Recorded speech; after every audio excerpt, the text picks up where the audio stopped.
세계 양궁계에서는 한국 대표 선발전이 곧 올림픽 결승이다 라는 말이 있죠.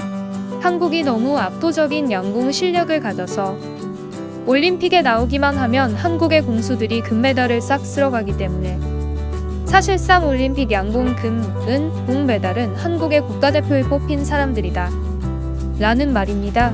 예로부터 우리 민족은 활의 민족입니다. 아시다시피 동이족의 이름에도 바로 큰 활, 곧 대궁의 의미가 들어 있습니다. 아마도 고대에서부터 중국 쪽에서 보면 우리 민족은 활로서 대표되고 상징되는 민족이었던 것 같습니다. 올림픽 역사상 양궁 종목이 총 40번이 있었는데요. 그중 우리나라가 39번 메달을 획득했다고 하였고 심지어 만점을 맞춘 경우도 있었습니다. 그 와중에 올림픽을 지금 막 시작하자마자 난리난 사건이 있습니다. 바로 7월 23일 열린 남녀 양궁 예선전에서 우리나라 대표 3인방이 벌써 세계 기록을 경신해버린 것인데요. 이 전까지의 여자 최고 기록은 673점이었는데 안산 선수는 680점, 장민혜 선수는 677점, 강채영 선수는 675점으로 세계 기록 1, 2, 3위를 시작하자마자 한국 선수 3명이 갈아치워버린 것입니다. 단체 점수로 2032점인데 다른 많은 국가들은 1000점대인데에 반해 정말 말도 안 되는 점수라고 할 수 있습니다. 아직 본 경기는 시작도 안 하고 예선전 1분인데 한 국가에서 출전한 3명이 벌써부터 세계 기록을 갈아치우며 금, 은, 동 메달을 예약해놓고 있는 수준입니다. 올림픽 관계자들은 그 예선전 자리에서 정말 할 말이 없다고 하였는데요. 그 자리에서 지켜보던 몇 외국 기자는 양궁은 촬영할 필요가 없다. 우리나라가 절대 메달을 따지 못할 것이다. 그냥 양궁 종목은 한국의 놀이터 종목이다. 라고 하며 혀를 찼습니다. 심지어 더 나아가 어느 외국 선수단은 한국 선수단을 보고 우린 틀렸다고 4년 동안 한 노력이 물거품이 될 것이 뻔하다며 눈물을 흘린 선수도 있었습니다. 역시나 벌써부터 해외 신문에 이 사건이 실리고 있습니다. 한국은 정말 활의 민족이다. 양궁의 신이다. 이번 올림픽도 양궁은 한국이 가져가게 될 것이다 라는 내용들인데요. 더 놀라운 것은 비록 한국 여자 대표만 이런 성적을 거둔 것이 아닙니다. 한국 남자 양궁 선수들도 그날 오후에 있던 남자 예선에서 김재덕 선수가 688점으로 1위, 오진혁 선수가 681점 3위, 김우진 선수가 680점 4위로 1, 3, 4위를 싹쓸이해버린 것인데요. 단지 2등만 미국 선수에게 내어주고 1, 3, 4위를 다 가져와 버린 것입니다.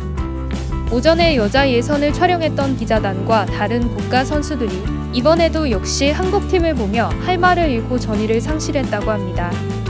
이와 관련된 에피소드도 있는데요. 한 외국 선수는 예선이 끝나고 숙소로 들어가 펑펑 울며 부모님께 전화를 하여 이번에도 한국에게 메달을 다 내어주게 생겼다 하면서 자신은 올림픽 양궁에 2번을 나왔어도 단 한 번도 동메달 근처에도 가본 적이 없다. 내 인생을 건 종목인데 메달 하나는 받고 싶었다. 하지만 한국인들이 메달을 다 가져가니 너무 속이 상하다며 하소연했다고 합니다. 이미 해외에서는 난리가 난 사건인데 해외 반응을 보실까요? 나는 아직도 베키 기보베 선수를 말하는 늘 잊을 수 없다. 그녀는 정말 그리스 로마 신화에서나 나올 법한 신의 화살을 쏘았다. 올림픽 종목에는 어느 정도 기정사실이 있다. 금메달을 따가는 나라가 정해져 있는 종목들이 몇 개 있는데 예를 들면 미국은 농구, 중국은 탁구, 한국은 수영, 유도, 양궁 이런 것이다. 한국은 스피드스케이트도 올림픽마다 메달을 따간다. 스피드스케이트는 동계올림픽이다 바보야. 놀랍지도 않다. 양궁 종목은 그냥 한국의 놀이터라는 건 이미 누구나 알고 있는 사실이다. 한국은 수렵 전투민족인가? 왜 이렇게 활을 잘 쏘는가? 난 예전 한국 드라마 주몽을 본 적이 있다. 그 드라마를 본다면 한국인들이 왜 활을 잘 쏘는지 알 수 있다. 난 중국인이다. 활도 우리나라에서 만들고 궁술도 우리나라에서 만들어서 한국에 전파를 한 것이다. 왜 중국은 한국을 이기지 못하는가? 산술적으로만 봐도 우리 16억 인구가 5천만인 한국을 이기지 못하는 게 이해가 안 된다. 중국이 아무리 인구가 많아도 DNA에 박힌 재능을 뒤집힐 수는 없다. 한국은 아주 옛날 고조선 때부터 말과 활과 같이 한 몸으로 생활을 했었다. 라는 반응들이 있는 것인데요. 아무리 그래도 유전자만으로 이렇게 활을 잘 쏠 수 있을까요? 그건 아닙니다. 비결은 노력에 있습니다. 대표적인 게 조기 교육입니다. 한국은 보통 초등학교 4학년 때 처음 활을 잡는 반면 외국 선수들은 대부분 만 16세 이후에야 양궁에 입문합니다. 양궁에 필요한 기본 골격과 자세가 대개 사춘기 시절 형성된다는 점에 비추어 보면 외국은 출발부터가 한 발 늦은 셈입니다. 한국인 특유의 강한 승부욕과 정실력도 빠지지 않고 거론됩니다. 국내 무대의 치열한 경쟁은 이미 세계적으로도 널리 알려진 사실이죠.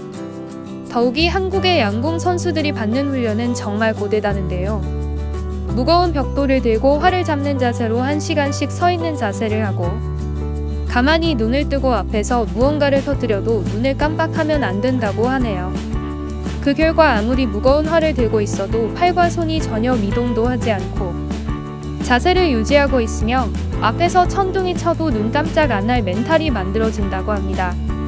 뉴욕타임즈는 한국이 1984년 로스앤젤레스 올림픽 이후 양궁 금메달 40개 중 23개를 독식한 사실을 전하면서 한국 선수들이 올림픽 양궁 금메달을 따는 것은 이제 거의 당연한 일처럼 느껴진다고 썼다.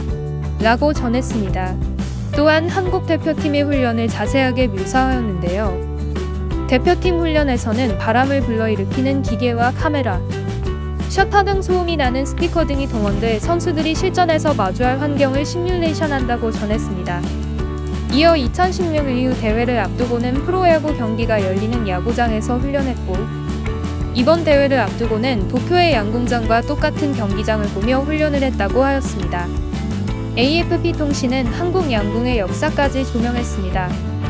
AFP는 독재자 전두환은 서울올림픽에서 좋은 성적을 내기 위해 한국의 주요 대기업들의 스포츠 종목을 맡아 후원하라고 지시했다고 설명했습니다. 이어 현대가 양궁을 맡아 지금까지 30여 년간 총 4천만 달러를 투자했다며 대표팀을 위한 과학적인 연구를 포함해 장기적인 지원을 해왔다고 밝혔습니다. AP통신은 매 대회마다 좋은 성적을 거둔 한국 양궁이 남자 개인전을 제외하고 총 4개의 금메달을 한국이 가져갈 것으로 예상했습니다. 예선부터 모든 나라를 압도해 버린 한국 양궁. 벌써부터 앞으로의 활약이 기대가 되는데요. 여러분은 한국 양궁이 메달을 몇 개나 따실 것 같나요? 또한 한국은 총 몇 개의 메달을 딸 수 있을까요? 말도 많고 탈도 많은 도쿄 올림픽. 어렵게 시작이 된 만큼 한국이 좋은 결과를 얻고 돌아오면 좋겠습니다.